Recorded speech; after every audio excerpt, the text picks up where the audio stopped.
Have you ever been left without actually being left? No breakup, no fight, just fewer text, shorter replies, less effort.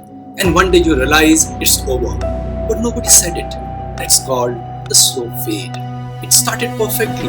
Late night calls, text me when you reach home, inside jokes, future plans. It wasn't just talking. You were building something real. Then something small changed. Replies got slower, messages got shorter, busy became the most common excuse. You ignored it. You told yourself, maybe it's just a phase. But deep down, you felt it. Something was slipping away. This is where it gets painful, quietly. No arguments, no clear ending, just you overthinking. Did I do something wrong? Are they losing interest? Is there someone else? And the worst part, you have no proof. So you can't even confront them properly. You talk, it feels normal. You meet, it feels okay, but something is off. It's like they are there, but emotionally already gone.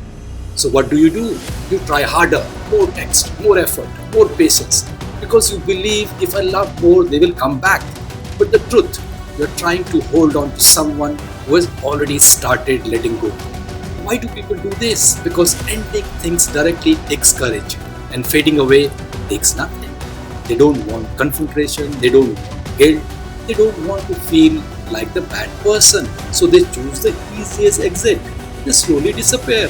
That way, when you finally walk away, they can say things just faded.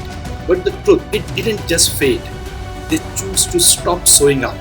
Listen carefully. If someone is slowly fading, don't chase closer from their words. Take closer from their actions. Consistency is love. Effort is love. Patience is love. And absence, that's your answer.